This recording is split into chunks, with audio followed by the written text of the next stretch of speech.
Hola, ¿cómo están? Bienvenidos de vuelta. El día de hoy tenemos un video muy especial. Vamos a retomar las células gliales y vamos a hablar específicamente de las células productoras de mielina, muy importantes en la neurología y en la patología actual.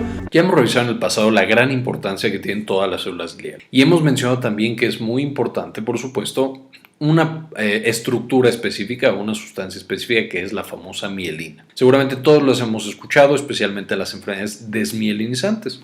Por ejemplo, siendo la más común la esclerosis múltiple, de la cual ya hablamos en un video y les dejo el enlace aquí arriba por si quieren revisar ese video. La mielina, lo hemos comentado, pero es parte específicamente de la sustancia blanca del cerebro. Entonces nosotros tenemos la sustancia gris, que está generada principalmente por las neuronas y los cuerpos neuronales, y tenemos la sustancia blanca. Esta sustancia blanca está formada principalmente por este compuesto que es la mielina, pero también hay que recordar que en esta sustancia blanca tenemos las células gliales y los vasos sanguíneos de todo el cerebro, de manera que es lo que le da la blancura. Todas estas cosas, específicamente y especialmente la mielina. ¿Qué es entonces esta mielina? Esta mielina hemos visto en el video original de glía que es una sustancia generada por dos células principales. En el sistema nervioso periférico son las células de Schwann y en el sistema nervioso central son los oligodendrocitos. Mientras que las células de Schwann solamente pueden con su cuerpecito y su membrana celular generar este envolvimiento en un axón solamente, los oligodendrocitos tienen la capacidad de lanzar como bracitos que amarran o pueden incluso mielinizar hasta 60, más o menos 40, pero hasta 60 axones diferentes. Y esencialmente, ¿qué es lo que sucede? Aquí tenemos otra vez, los oligodendrocitos empiezan a abrazar a estos axones y generan este aislamiento eléctrico. Ahorita vamos a ver cuál es la composición química de la mielina, pero esencialmente estos abrazos que le da el oligodendrocito genera que haya partes que están completamente cubiertas del axón por esta mielina y muy pequeñas partes que están libres. Estas partes libres son los famosos nodos de Ranvier y la porción en la cual está la mielina son las porciones internodales. Entonces, estas porciones internodales van a tener características diferentes a las regiones del nodo de Ranvier. Y aquí tenemos una micrografía electrónica. Básicamente este es el axón, este es el núcleo que tiene la neurona tiene muchos microtúbulos y cosas del citoesqueleto de la neurona, pero vemos como alrededor está esta doble capa que es básicamente la membrana, en este caso de la célula de Schwann, que va generando este aislamiento, que va a ser un aislamiento eléctrico, químico y de muchas características. Y al final tenemos aquí el núcleo de la célula de Schwann y parte del citoplasma, de manera que este axón está listo. Mostrábamos también que nosotros tenemos dos tipos de células o de axones, especialmente podemos tener neuronas que están mielinizadas y neuronas que no están mielinizadas. Y esto es importante, la mielina no es esencial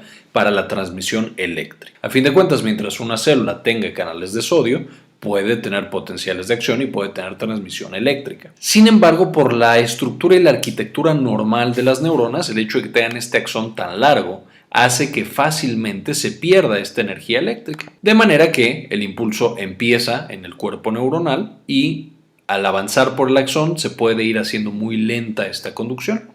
Mientras que si tenemos este axón mielinizado, lo que hace es que genera una conducción saltatoria. Eso se ve que no tiene que pasar el estímulo eléctrico por cada centímetro o milímetro de nuestra membrana, puede solamente estar en esas partes específicas que están desnudas. Y eso lo que hace es ahorrarnos mucho trabajo y mucha energía. Evidentemente, quedamos siempre que haya sodio, mientras el sodio entre dentro de nuestro axón, nosotros podemos tener potenciales de acción y energía eléctrica.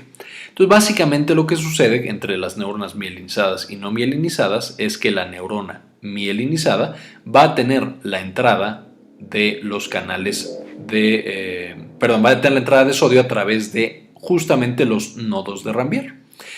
Entonces solamente vamos a tener canales de sodio en estos pequeños nodos y solamente por aquí puede entrar y generar este potencial de acción. Cuando nosotros pasamos por el área internodal, pues entonces ahí vamos a tener muy cerca van a estar los canales de potasio para completar el ciclo del potencial de acción.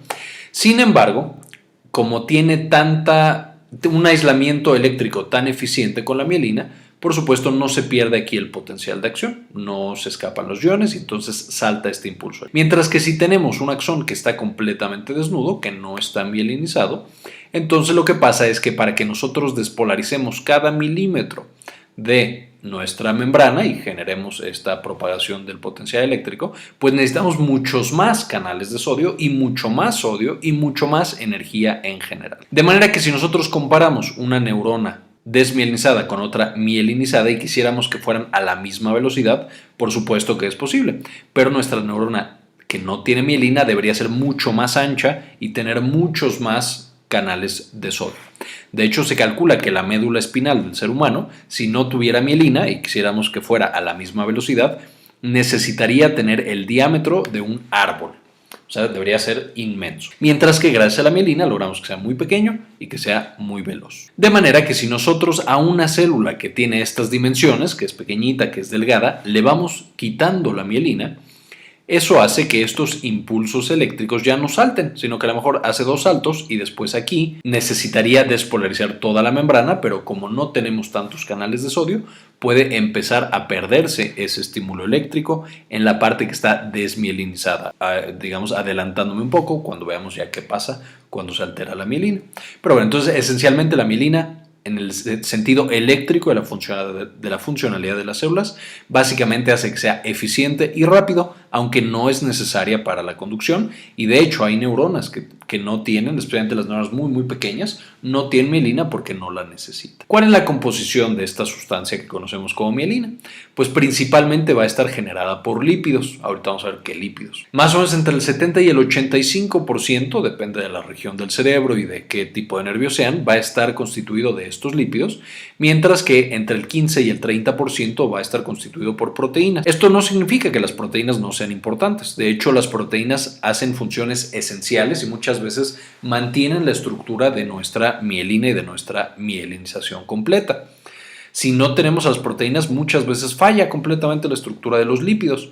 Sin embargo, ambos son muy importantes. Si nos metemos más a detalle, ¿cuál es la composición? Vamos a enfocarnos específicamente en los seres humanos.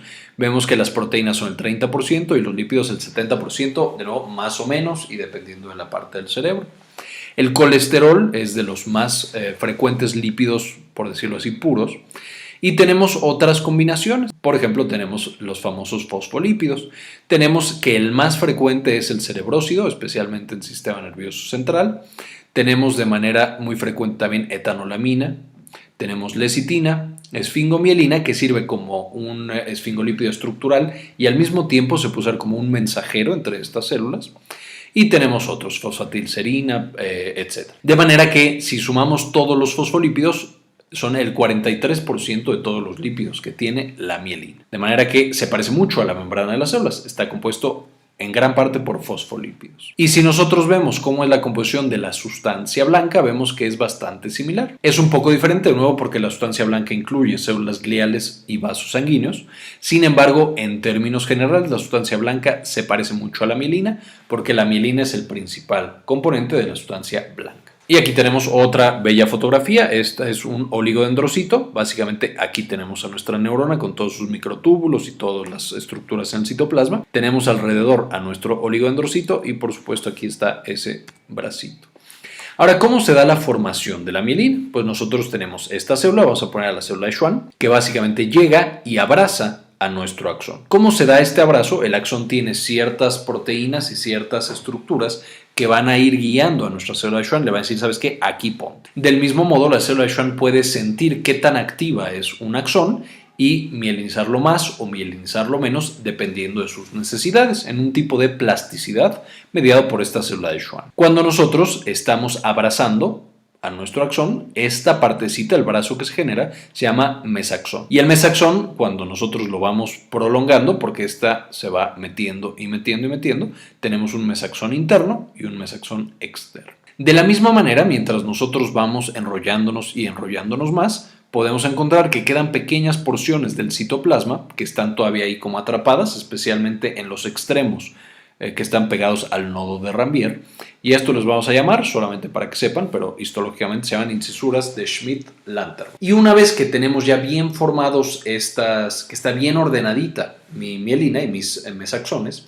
entonces ya lo que podemos hacer es que se fusiona con proteínas y entonces tenemos mielina condensada, que esta mielina condensada es altamente eficiente en todo lo que hace y va a permitir que, uno, el axón esté efectivamente aislado, y dos, va a permitir que se comuniquen mi célula de Schwann con mi axón para tener diferentes funciones que ahorita vamos a mencionar. Ahora, ¿cuáles son las funciones de este envolvimiento, de esta comunicación que tenemos entre célula mielínica y axón? Una, pues se va a comunicar con el axón, específicamente va a poder desde proveerle factores de crecimiento hasta detectar cómo está la producción de neurotransmisores. De hecho, la mayoría de las células que generan mielinización tienen receptores a muchos de los neurotransmisores, especialmente glutamato. Y de nuevo, este glutamato puede causar que aumente o que disminuya la mielinización dependiendo de los requerimientos del axón que estemos hablando. Dos, permite que tenga un mayor diámetro axonal, o sea, hace estos factores de crecimiento que están liberando muchas veces nuestras células mielínicas, hacen que el axón se vuelva más gordito y por supuesto transmita de manera más eficiente. Es por eso que si tenemos una alteración de la mielina cuando somos todavía muy jóvenes, antes de los 2 años, que no hemos acabado de mielinizar a nuestras neuronas, podemos también tener una atrofia de esas células. Del mismo modo, si tenemos una enfermedad ya de adultos que destruye la mielina, como la esclerosis múltiple, y no la controlamos de manera adecuada, eso puede llevar a que los axones empiecen a atrofiarse y a degenerarse, causando pérdida de volumen cerebral. También van a generar o van a ayudar en la formación y la reparación axonal. Entonces, específicamente la mielina en el sistema nervioso periférico facilita hasta cierto punto que los axones se reconecten y evita hasta cierto punto la degeneración valeriana, que es característica de cuando cortamos un axón. La mielina del sistema nervioso central no participa tanto y en general inhibe muchos de estos procesos, pero bueno, eso lo veremos en otro video. Va a ayudar a la distribución de canales, específicamente donde hay mielina se va a inhibir la producción de canales de sodio, porque a fin de cuentas serían inútiles, porque en teoría está aislado y no debe entrar por ahí el sodio, y va a permitir que todos los canales de sodio del axón se concentren en los nodos de Ranvier, que son las zonas que no tienen mielina. De la misma manera, en el espacio yuxtanodal vamos a encontrar que hay una gran cantidad de canales de potasio y la mielina propia tiene transportadores y canales de potasio para actuar como un buffer y poder controlar cómo está ese impulso eléctrico para que no vaya a acumularse y que sea eficiente la despolarización y repolarización que hemos visto en otras clases. De manera que entonces la mielina facilita y ayuda a que se dé el potencial de acción. Además, está implicado por supuesto en el equilibrio iónico, ya quedamos en el potasio, tiene canales directos y también los hidrogeniones, puede controlar el pH del axón y del espacio pericelular. Tiene anhidrasa carbónica, entre otras enzimas y transportadores que le permiten asegurar que el axón esté trabajando de manera óptima para lo que sea que esté haciendo ese axón. Y por último, dan soporte energético a esa estructura celular, específicamente a través de la difusión del lactato hacia mi axón. Entonces, mi célula mielínica puede empezar a metabolizar la glucosa, convertirla en lactato y donársela al axón para que lo utilice como vea conveniente. Muy similar a lo que hacían los astrocitos con los cuerpos neuronales. Ahora va a pasar lo mismo, pero específicamente en el axón para funciones energéticas locales. Ahora, como hemos dicho, hay algunas diferencias entre la mielina a nivel del sistema nervioso central y sistema nervioso periférico. ¿Cuáles son estas? Pues primero, el origen. Ya quedamos que la mielina a nivel del sistema nervioso central viene de los oligodendrocitos, que pueden mielinizar a varias células al mismo tiempo o a varios axones, mientras que en el sistema nervioso periférico es la célula de Schwann, que solamente puede uno a uno. El segundo cambio son los lípidos, mientras que en el sistema nervioso central el principal es el cerebrócido, en el periférico es la esfingomielina. Las proteínas también cambian de manera importante. Tenemos que en el nivel del sistema nervioso central tenemos la proteína básica de mielina, muy importante en muchas de las teorías de por qué se desarrolla la esclerosis múltiple.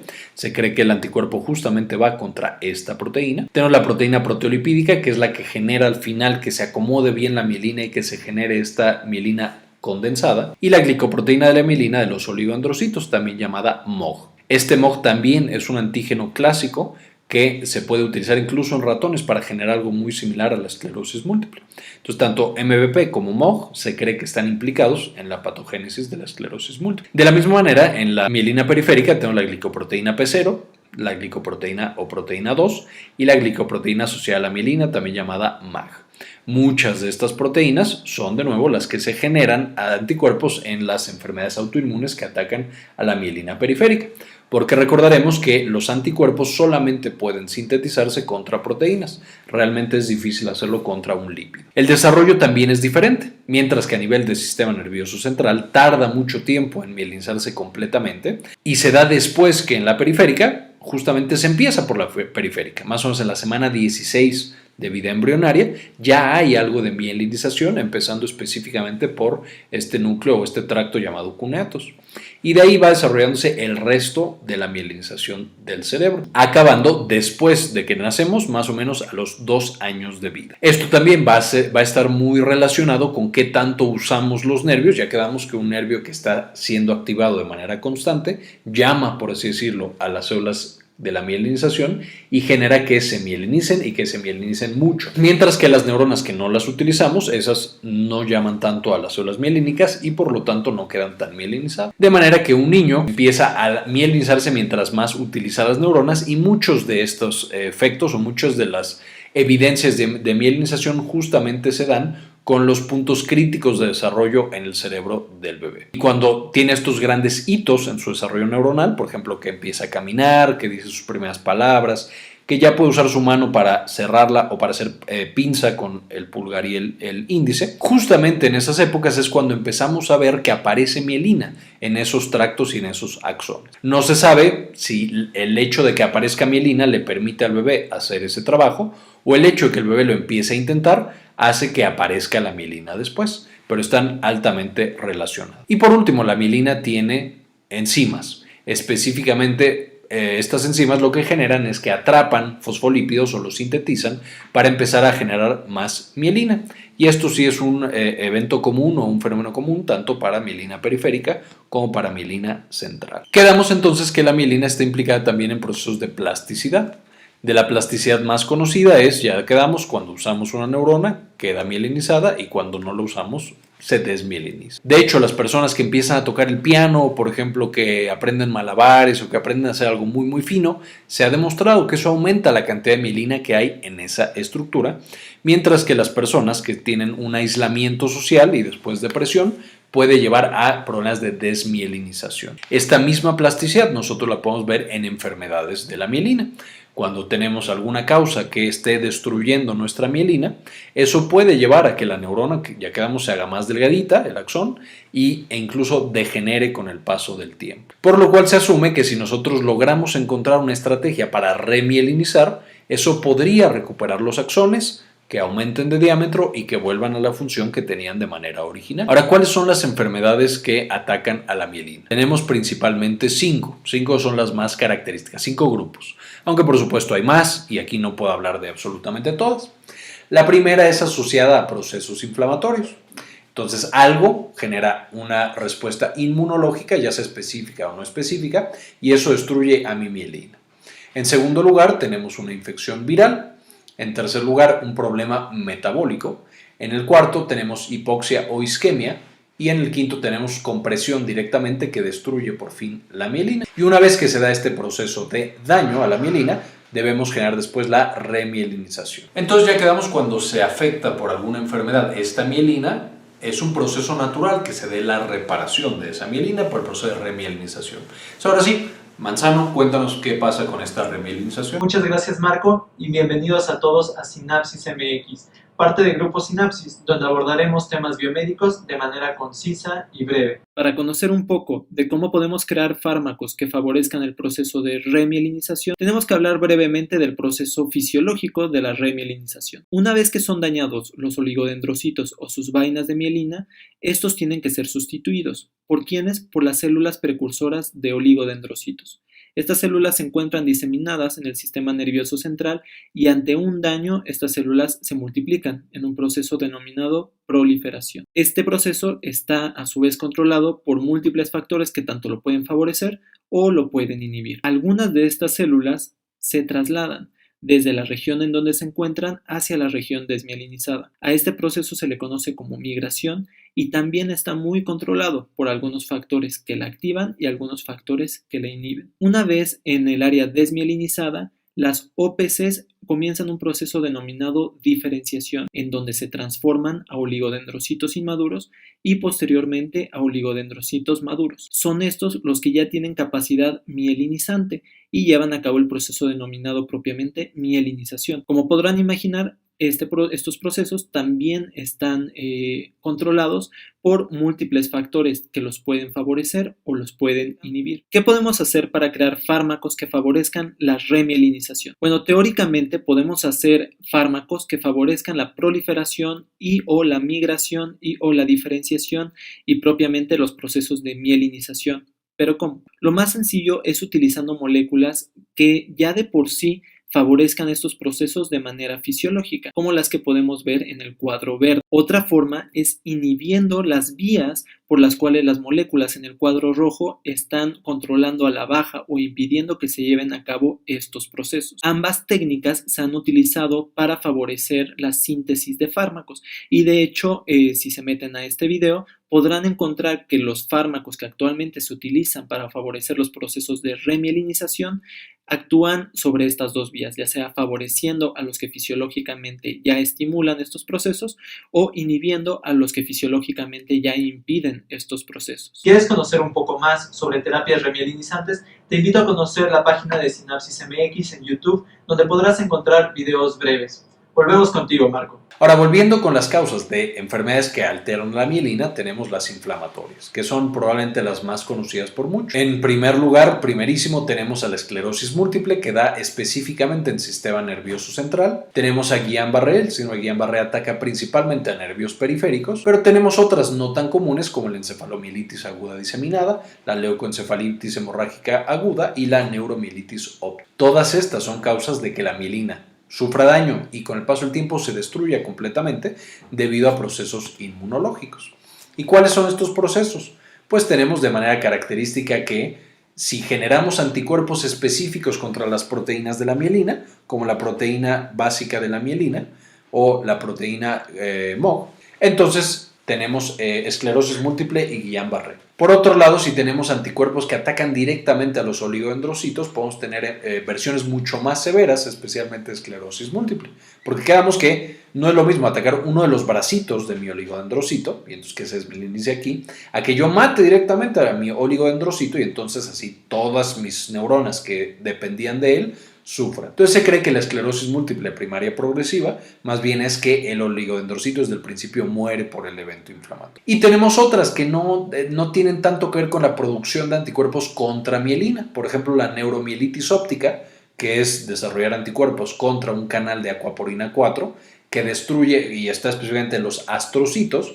Al destruir a los astrocitos, pues ya no se le da mantenimiento a la mielina, se genera un ambiente proinflamatorio y entonces esta mielina empieza a ser destruida. Algo muy similar pasa con la encefalitis aguda diseminada. Nosotros tenemos una infección viral, una encefalitis, y eso genera una inflamación tan intensa que todos los productos que se generan la inflamación, que ya vimos en la clase de inflamación, les dejo también acá el enlace para que lo chequen, todos esos productos radicales libres, ácido, etcétera, llegan y destruyen a la mielina. Al fin de cuentas, al ser prácticamente puro lípido, más del 70%, los lípidos son muy sensibles a radicales libres y a medios ácidos. Después tenemos las encefalitis virales. Esto es literalmente llega un virus y entonces por el ataque del virus y por la respuesta de mi sistema inmune se destruye la mielina en mi cerebro. El más común es la leucoencefalopatía multifocal progresiva, una infección terrible y muy severa del sistema nervioso central causada por el virus de JC o de John Conning.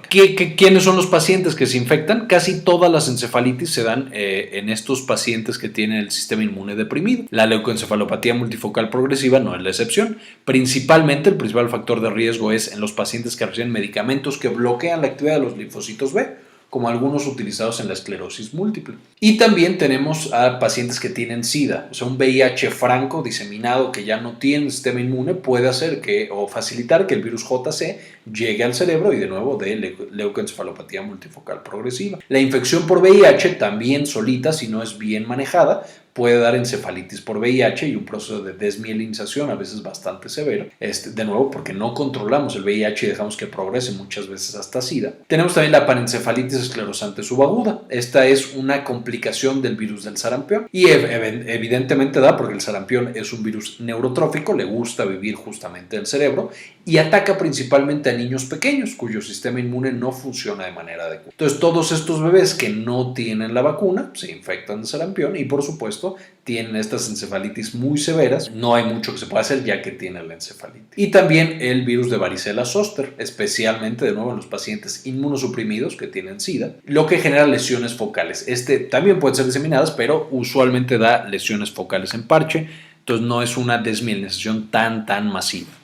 En estas 3 primeras sí es bastante severo, especialmente la leucoencefalopatía multifocal progresiva y la parencefalitis esclerosante subaguda pueden llevar a que el paciente muera debido a tan severa la lesión que es. Y si no muere, la mayoría de los pacientes quedan con mucha discapacidad y muchos otros problemas asociados en el sistema nervioso central. Tenemos también causas metabólicas. Aquí tenemos la mielinolisis pontina, que es cuando nosotros le metemos muy rápido sodio a un paciente que lo tenía muy bajo, podemos por ósmosis básicamente destruir la mielina y generar lesiones muy severas. La hipovitaminosis en pacientes que tienen malnutrición severa, el hecho de que no tengamos nada de vitamina B1, eso lleva a que nuestras células, los oligodendrocitos y las células de Schwann, pero en especial los oligodendrocitos, no puedan formar la mielina y entonces se destruye y, por supuesto, ya no tenemos mielina. Lo bueno de estas es que si nosotros recuperamos la vitamina B1, puede favorecer que se repare este proceso y se remielinice nuestro axón. No siempre es completo, pero le puede ir mejor que a las otras tipos de desmielinización. Y por supuesto los eventos hipóxico-isquémicos, el tener un infarto cerebral, el tener infartos lacunares, el tener choque cardiovascular, o sea que el corazón ya no sirve para nada y no llega sangre oxigenada al cerebro, por supuesto hace que la mielina se destruya. Y por supuesto también el monóxido de carbono, que hace que el oxígeno no llegue al cerebro, también es una causa de que la mielina sufra y se vaya destruyendo. Por último, la compresión que es mucho más frecuente en el nervio trigémino, puede hacer que justamente este nervio trigémino vaya perdiendo la mielina. Lo mismo pasa también en las vértebras lumbares, si hay mucha compresión por mucho tiempo, puede llevar a desmielinización de este nervio. ¿Qué manifestaciones vamos a tener en estos pacientes que tienen alteraciones de la mielina? Pues a fin de cuentas, como ya vimos antes, si no hay mielina, este nervio muy delgadito, primero empieza a conducir mucho más lento, porque tiene que expresar todos estos canales nuevos de sodio en el espacio que antes tenía la mielina. Pero si la pérdida de mielina es extensa, literal se pierde la señal eléctrica y ese nervio ya no sirve. Y si sigue la pérdida de mielina, se va adelgazando el axón, se desprende y podemos tener muerte de la neurona completa. Entonces, dependiendo de la fase en la cual nosotros encontremos a esa neurona, va a ser el tipo de manifestación, la severidad y saber si es permanente o no es permanente esa manifestación. Y, de nuevo, la manifestación depende del nervio que se haya afectado. Si afectamos el nervio que mueve la mano, pues entonces tenemos alteraciones motoras. Si desmielinizamos los nervios que generan la sensación de mis pies, pues ya no siento los pies. Si los nervios que se desmielinizan son los de mi corteza cerebral, entonces pues ya tengo problemas de atención o de memoria, problemas emocionales, problemas autonómicos, puedo tener cualquier cantidad de problemas por estos episodios de desmielinización. Hasta en las versiones más severas, en estas desmielinizaciones, por ejemplo, virales, o en la esclerosis múltiple, cuando está muy avanzada y no se logró contener de manera adecuada y temprana, podemos tener incluso parálisis respiratoria, un paciente que cae en coma, que está completamente obnubilado, que ya está confundido, etcétera, etcétera. Entonces, cualquier manifestación neurológica puede estar presente durante estas enfermedades o estas alteraciones. Por lo que es esencial que se encuentren fármacos que ayuden a estos pacientes a recuperar esa mielina, que es la importancia del otro video que estábamos viendo en Sinapsis MX. Como siempre, les dejo aquí la referencia. Bien, esto fue todo por el video y espero les haya gustado. Agradezco muchísimo a Manzano por haber participado también y haber hecho un video tan interesante en Sinapsis MX acerca de estrategias de remielinización. Agradezco también mucho a todos los miembros en Patreon que nos apoyan y por supuesto también a todos los que nos ven y los invito a que se suscriban al canal para tener más información de este tipo. Y como siempre, ayúdenos a cambiar el mundo, compartan la información.